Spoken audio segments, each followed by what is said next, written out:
और भाई जूम पे लगते ही फील होता है, फर्क पड़ता है, मतलब फर्क पड़ता है पूरा। ईवी गाड़ियां भी आ रही हैं, हाँ। उनके बारे में क्या कहना चाहोगे? तो हमने पूछा कि भाई मैंने लेनी तो सफारी है, बोला कि सर बस 2 सीट का फर्क है, आप हैरियर देख लो। हरियाणा 112 सेवा के लिए 8 दबाएं।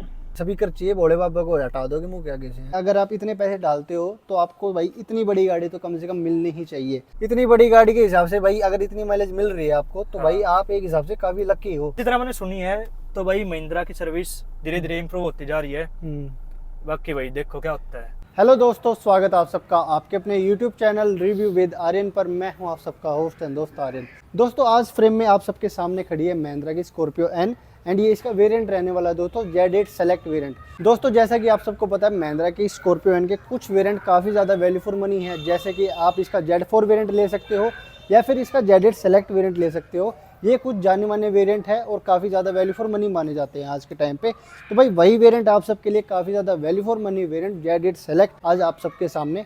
भाई आज हम करने वाले हैं इस गाड़ी का एक ओनरशिप रिव्यू आप सबके लिए, जिसमें मैं सबसे पहले आपको इस गाड़ी के ओनर से मिलवाऊंगा। बात करेंगे भाई इस गाड़ी के बारे में कि दोस्तों जिस बजट में ये गाड़ी आती है 20, 21, 22 लाख रुपए में, उस बजट में भाई और कोई गाड़ी भी आती थी, उन्होंने वो गाड़ी क्यों नहीं ली और यही गाड़ी क्यों ली, सबसे पहले तो भाई ये बात करेंगे। तो भाई मिलवाता हूँ आप सबको इस गाड़ी के ओनर से। तो आइए भाई। तो भाई ये है हमारे प्यारे भाई सबसे पहले आपका एक इंट्रोडक्शन हो जाए हमारी ऑडियंस के लिए। भाई मेरा नाम गोरक्ष है और भाई मैं रहता हूँ सोनीपत में, और भाई अपना रिव्यू करने आया स्कॉर्पियो एन का Z8 सेलेक्ट इसका वेरिएंट है।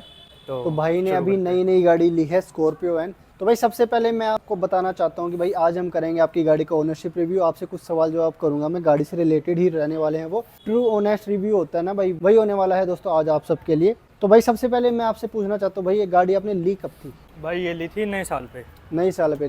तो रजिस्ट्रेशन की बात करें तो भाई मैं देख पा रहा हूँ 2125 भाई ने ली भाई नए साल पे स्कॉर्पियो एंड ये इसका Z8 सेलेक्ट वेरिएंट लिया है भाई ने। तो भाई से धीरे धीरे बात करते हैं, पूछते हैं हर एक चीज़ की। भाई बहुत सारी गाड़ी आती हैं जैसे कि मैंने आपको बताया। भाई आपने इस गाड़ी के ऊपर कितने रुपए डाल दिए? भाई ये हमें पड़ी थी लगभग 20-50, 20-60 के आसपास। 20,60,000 रुपए की भाई को पड़ी है ये स्कॉर्पियो एन का Z8 वेरिएंट। तो भाई आपने महिंद्रा को 20 लाख रुपए दे दिए। इससे पहले भाई आपके पास कौन सी गाड़ी थी? इससे पहले थी मारुति सिलेरियो और इको स्पोर्ट, एक सियाज रह चुकी है, मतलब बहुत सारी रह चुकी है। बहुत सारी गाड़ियों का आपके पास एक्सपीरियंस था। तो महिंद्रा की ये पहली गाड़ी है फिर इससे पहले भी कोई? नहीं, महिंद्रा की पहली है। तो आपने अपनी लाइफ की सबसे बड़ी गाड़ी ली, वो भी स्कॉर्पियो एन अभी तक की। 20 लाख रुपए आपने महिंद्रा को दे दिए। तो भाई क्या मन में आया कि भाई महिंद्रा की तरफ ही जाना चाहिए? पहले हम गए थे टाटा के शोरूम में। अच्छा। तो वहाँ पर हमने देखी थी टाटा सफारी और संडे का दिन था। हम्म। तो भाई नॉर्मली अगर आप शोरूम में जाते हो तो उनका एक हक बनता है, वो आपको ग्रीट करें कि आओ सर या कुछ भी। भाई वहाँ पे कोई रिस्पॉन्स ही नहीं था। अच्छा। आप आ रहे हो कि ठीक है भाई ऐसे ही आ रहे हो आप घूमने के लिए, भाई आप जाओगे तो कुछ तो एक्सपेक्ट करोगे उनसे कि आप आए हो तो कुछ पूछे या क्या करने आए हो आप। तो भाई हमने पूछा कि टाटा सफारी, तो भाई एक तो उसने ब्रोशर नहीं दिखाया, एक हमने पूछा था उनसे प्योर प्लस एस वेरिएंट जो आता है उसका। भाई उनसे पूछ रहे हम किसी चीज़ के बारे में ना, तो उसके बारे में ढंग से बता रहे हैं। उनसे जब पूछी तो कह रहे कि भाई टाटा हैरियर खड़ी है हमारे पास, टाटा हैरियर आप देख लो। टाटा सफारी का उनके पास हाई एंड वेरिएंट जो आता है वो खड़ी थी। हमने उनसे बोला भी कि भाई ये खड़ी है तुम ये दिखा दो इतने। तो बोले कि नहीं सर हमारे पास अभी हैरियर है, आप हैरियर देख लो। तो हमने पूछा कि भाई मैंने लेनी तो सफारी है, बोला कि सर बस 2 सीट का फर्क है, आप हैरियर देख लो। मतलब मोटा मोटा ये है कि भाई गए तो थे भाई टाटा की तरफ भी, क्योंकि इस सेगमेंट में अगर आप 20 से 25 लाख रुपए अगर आप कहीं पे बाहर निकलते हो तो भाई आप टाटा की गाड़ी ले सकते हो, महिंद्रा की गाड़ी ले सकते हो, क्रेटा सेल्टोस भी आ जाते हैं उनके टॉप वेरिएंट। लेकिन भाई अगर आप इतने पैसे डालते हो तो आपको भाई इतनी बड़ी गाड़ी तो कम से कम मिलनी ही चाहिए। तो भाई गए तो थे टाटा के शोरूम पे, लेकिन वो एक्सपीरियंस भाई को नहीं मिला जो भाई को चाहिए था। टाटा की सफारी लेने गए थे, लेकिन आप फिर ये महिंद्रा की स्कॉर्पियो एन क्यों ले आए? लेनी ही थी तो आप XUV 700 भी ले सकते थे जो सफारी की कॉम्पिटिटर है। XUV 700 को छोड़ के स्कॉर्पियो एन की तरफ जाने का क्या रीजन? भाई एक जो फील आती है ना अंदर बैठने के बाद, आप XUV 700 में बैठोगे तो आपको लगेगा कि आप नॉर्मल एक कार में बैठे हो। इसमें अगर आप बैठोगे तो आपको लगेगा कि भाई कुछ ऊंचाई पे बैठे हो, सारी कार दिखते हैं, थोड़े नीचे नीचे एक SUV वाली फील आती है, वो उसमें नहीं आती। बाकी लग्जरी सेगमेंट में अगर हम जाए तो XUV 700 तो है ही, और स्पीड के मामले में भी या परफॉर्मेंस के मामले में भी, पर एक जो SUV वाली फील है वो मैं ही देती। तो भाई कंक्लूजन ये निकलता है कि भाई ने काफ़ी गाड़ियाँ ट्राई करी, सफारी हैरियर सब देखा, महिंद्रा के शोरूम में गए, फिर उन्होंने फाइनल करा कि भाई स्कॉर्पियो एन लेनी है। यही था भाई। तो अब स्कॉर्पियो एन के भी भाई बहुत सारे वेरिएंट आते हैं, Z4, Z6, Z2 base variant भी आता है, Z8 सेलेक्ट है, Z8 है, Z8L है। आपका सबसे पहले मेरे को बताओ कि बजट कितना था, कि भाई कितने बजट में गाड़ी चाहिए थी आपको, कितने रुपए लेके निकले थे मार्केट में, 20 लाख 25 लाख कितने निकले थे? भाई बजट तो ऐसा था कि 22-23 लाख के आसपास, 22-23 लाख की या आपको थोड़ा बहुत अगर कुछ ऐसे फीचर्स वगैरह कुछ हो तो थोड़ा बहुत बढ़ा भी ले। पर जो इसमें फीचर्स वगैरह मिलते हैं, जैसे most value for money variant जो मैं कहूँगा, तो वही यही निकलती है वो। तो आपको ऐसा क्या दिखा इस जेड सेलेक्ट वेरिएंट में कि भाई आपने ऊपर जाना प्रेफर नहीं करा, 23-24 लाख रुपए डालने के बजाय 20.5 लाख 21 लाख में ही सिमट गए और आप ये ले आए? इससे ऊपर आता है Z8 और उससे ऊपर आता है ZX लग्जरी।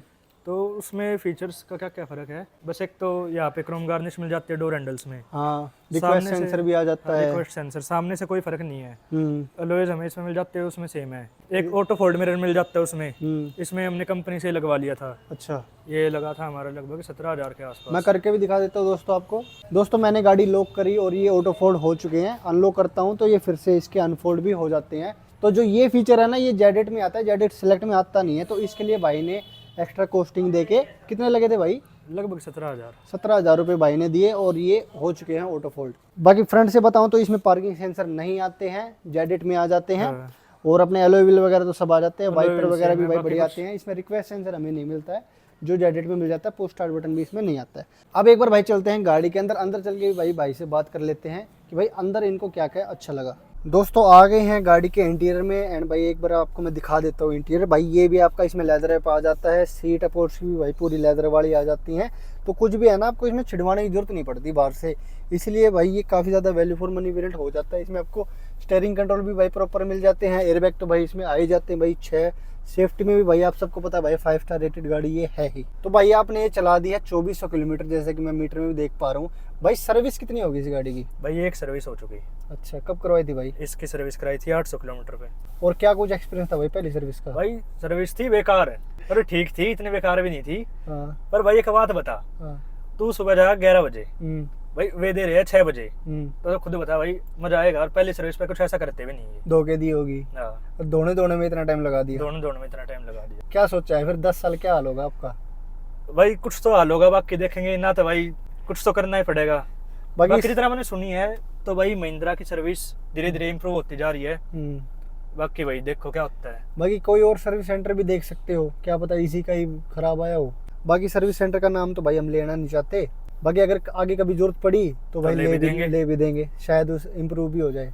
बाकी भाई जो इस गाड़ी का इंजन है आपका आता है, इसमें 2200 सीसी का इंजन, डीजल इंजन, टॉर्क के लिए जाना जाता है, पावर के लिए जाना जाता है।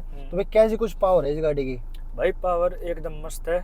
इसमें 3 ड्राइविंग मोड आते हैं, जिप जैप जूम, और भाई जूम पे लगते ही फील होता है, फर्क पड़ता है, मतलब फर्क पड़ता है पूरा। ठीक है। अगर हमें माइलेज निकालनी है तो इसमें कोई इको मोड वगैरह भी है क्या? भाई वो जिप मोड है। अब देखो इसमें बीच में दिखा रहा है रेड, अभी हाँ, मैं इसको जिप पे करूंगा तो हो जाएगा ब्लू। तो इसमें होती है पावर बिल्कुल कम देगी और थोड़ी माइलेज वगैरह बढ़ जाती है। इतनी पावर वगैरह नहीं, मतलब फील होता है इसमें तीनों मोड्स में। और माइलेज की अगर बात करें तो भाई क्या माइलेज दे रही है आपको? माइलेज तो भाई 12, 13, 14 तक दे रही है।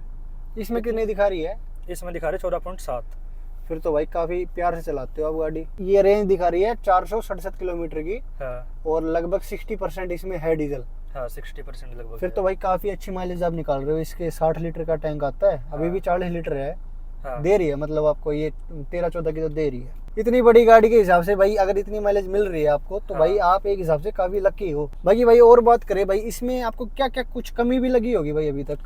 भाई कमी तो ऐसी कुछ नहीं है, बस ये है कि जो इससे ऊपर वाला वेरिएंट आता है Z8, उसमें भाई आपस स्पीकर मिल जाए अपने भोले बाबा के नीचे, जहाँ भोले बाबा है। हाँ, और भाई एक ऐसे मैनुअल वो है, पुश बटन स्टार्ट नहीं आता। बाकी भाई कुछ ऐसी है नहीं। पुश बटन स्टार्ट की मैं बात करूं तो इतना कुछ है नहीं भाई, इसलिए मेरा जो है भाई वो थोड़ी अपनी रोनेस है, अपना चाबी घुमाने वाला सिस्टम। यहाँ पे स्पीकर आ जाते तो भाई भोले बाबा कहाँ लगाते? भाई भोले बाबा को थोड़ा इधर उधर लगा देते। और स्पीकर चाहिए भोले बाबा को, हटा दोगे मुंह के आगे से? ना ना भाई बिल्कुल नहीं, भोले बाबा रहेंगे यही, कोई फायदा नहीं। गाड़ी ले लो कितने की, भोले बाबा जरूरी है, इसीलिए ये वेरिएंट लिया। हाँ, बाबा की स्पेशल सीट है।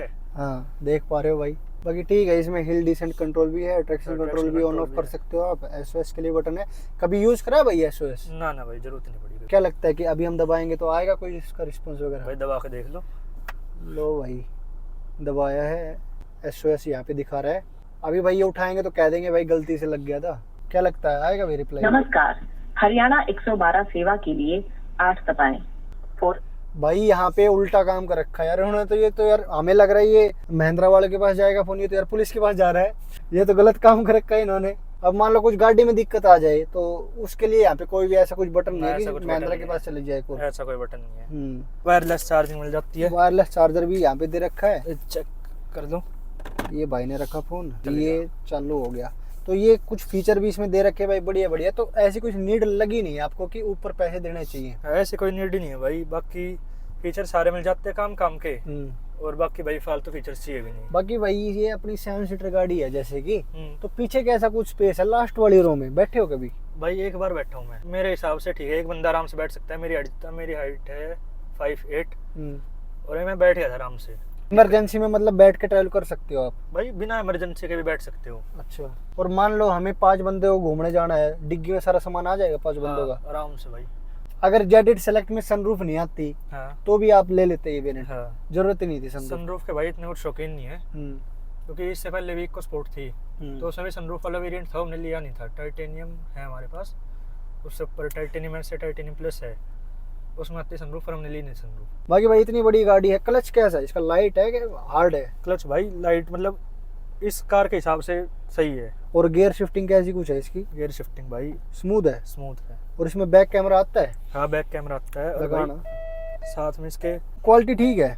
क्वालिटी भाई ठीक है, इतने कुछ खास भी नहीं है, हम्म। पर ठीक है। ये थोड़े बहुत फीचर्स वगैरह मिल जाते हैं, तो हिसाब से ठीक है। और म्यूजिक सिस्टम कैसा भाई गाड़ी? भाई म्यूजिक सिस्टम एक नंबर का है। अच्छा। मेरे को जैसे मैं पहली बार जब इसमें बैठा था तो मतलब मेरे को लगा कि भाई बढ़िया म्यूजिक सिस्टम है। और ऐसे गाना वगैरह भाई जैसे अपना धन धन्योली वाला है, तो पहला उसी का गाना चलाया था इसमें, हाँ। तो वही बेस एकदम से दम दम है भाई, मजा आ गया? मजा आ गया। बाहर से जिटवाने की जरूरत ही नहीं है? ना जरूरत ही नहीं है भाई। बढ़िया भाई फिर तो। इतना मैंने एक्सपेक्ट नहीं करा था, मगर महिंद्रा ऐसा सिस्टम दे देगी, पर भाई बढ़िया सिस्टम। और आपने इसका जो नया वाला देखा हो वो ब्लैक एडिशन आया है, हाँ उसमें बाहर भी अलॉय ब्लैक कर दिए, ये भी ब्लैक कर दिया ब्राउन वाला। हाँ। तो इसमें कभी आपको ऐसा लगा कि भाई ये ब्लैक ही अच्छा लगता है या फिर ब्राउन ही अच्छा लगता है? भाई मेरी पर्सनल चॉइस है ब्राउन। ब्राउन बढ़िया, टैन ब्राउन बढ़िया है, बाकी सारा जो इसका मिक्सचर है ब्लैक एंड ब्राउन का या टैन का, बढ़िया। तो भाई मेरी पर्सनल चॉइस है ये। बाकी सबके अपनी अपनी, भाई किसी को ब्लैक भी बढ़िया लगता है, किसी को ब्राउन बढ़िया लगता है, पर अगर अभी भी मेरे पास चॉइस होती है अगर, तो मैं ये वाला वेरिएंट सेलेक्ट करता। बाकी भाई इसके सस्पेंशन की बात करें तो इतनी बड़ी गाड़ी है, सस्पेंशन कैसे होंगे इसके? मतलब कंफर्ट वगैरह ठीक है इस कार के हिसाब से। अब ऐसा तो है नहीं, कंफर्ट के लिए है नहीं वैसे तो इतनी, हाँ। पर जिस हिसाब से है ये, तो भाई कंफर्ट बढ़िया है इसका। तो आप क्या कहते हो कि भाई अगर कोई बंदा 20-21 लाख रुपए लेके निकल रहा है आज के टाइम पे, हाँ। स्कॉर्पियो एन का जेड सेलेक्ट लेना चाहिए नहीं? बिल्कुल लेना चाहिए भाई। देखो मेरे हिसाब से या तो लो XUV 700, पर उसमें ये परफॉर्मेंस के हिसाब से सबकी भाई अपनी अपनी पर्सनल प्रेफरेंस है। तो जिसको थोड़ी SUV वाली है, थोड़ी रो फील चाहिए, तो भाई स्कॉर्पियो एन, और बिल्कुल ही रो फील चाहिए तो भाई स्कॉर्पियो क्लासिक तो अपनी है ही। बाकी भाई आजकल आपको पता होगा इस रेट में ईवी गाड़ियां भी आ रही हैं, हाँ। उनके बारे में क्या कहना चाहोगे? ऐसा है कि कुछ साल बाद, लगभग 10 साल बाद तो EV चलनी है, तो इतने फायदा उठा लो डीजल का। इतने भाई अगर आप तेल फूक सकते हो तो फूक लो, हाँ चला लो, क्योंकि आगे जाके तो भाई ईवी मेरा मानना है आगे तो भाई EV चलानी है। इतने कम से कम इतने मजा ले पा रहे हो इतने तो लो। काफ़ी बढ़िया लगा भाई आपसे मिलके, धन्यवाद आपका टाइम देने के लिए। तो दोस्तों ये था भाई हमारे गोरेक्स भाई का एक ओनरशिप रिव्यू आप सबके लिए। भाई 2.5 महीने पुरानी गाड़ी थी ये। आगे भाई 1 साल हो जाएगा, 1.5 साल हो जाएगा, भाई से फिर मिलेंगे, फिर पूछेंगे भाई सर्विस एक्सपीरियंस अच्छा मिला या नहीं, गाड़ी ने कोई और दुख दिया, या फिर हम तो कहते हैं भाई ना ही दे, तो बढ़िया चल रही है या फिर नहीं, हर चीज़ की बात हम आगे चल के फिर करेंगे। तो भाई यही था आज की वीडियो में, यही रखते हैं। हमसे भाई कोई सवाल मिस हो गया हो तो भाई कमेंट सेक्शन में आप हमसे पूछ सकते हो, जरूर आपका जवाब मिलेगा आपको। भाई मिलते हैं आपसे अगली वीडियो में, तब तक के लिए जय हिंद जय भारत। अगर आप भी चाहते हो आपकी गाड़ी का भी ओनरशिप रिव्यू शेयर हो मेरे चैनल पे, यहाँ पे ईमेल आईडी आ रही होगी, जरूर से भाई आप कांटेक्ट कर सकते हो। भाई का चैनल सब्सक्राइब कर देना, भाई वीडियो पे लाइक कर देना, कमेंट कर देना, भाई जरूरत नहीं है बोलने की। भाई भगवान की दया से आज के टाइम पे भाई काफ़ी अच्छा चल रहा है हमारा चैनल, और अगर आप ऐसे ही सपोर्ट करते रहे तो और बढ़िया चलेगा। और बढ़िया चलेगा। मिलते हैं आपसे अगली वीडियो में।